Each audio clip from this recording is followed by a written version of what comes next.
Basta ako'y naglabas ng Goto video, asahan mo may mga taga-mataas na kahoy na magko-comment. Ay, timusan mo ang Goto ni Piseng. Ari daw sadya ang legendary sa mataas na kahoy, di ni sila nag-goto. Na pag ikaw daw ay tinanghali ng gising, ay wag ka na tumuloy dahil pihong naubusan ka na. Ay, looking quality ang Gotong are at may inabutan pa tayong utak. Ayos na ayos yan.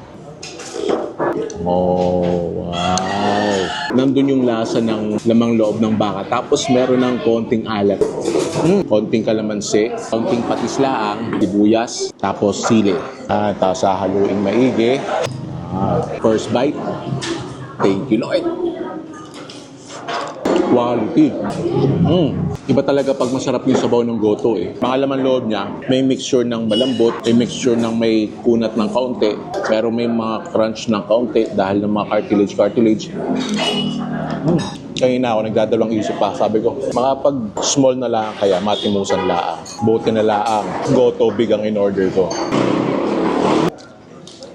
Utak yan. Yung utak alone, reason enough para agahan mo talaga dito. Quality talaga yung sabaw.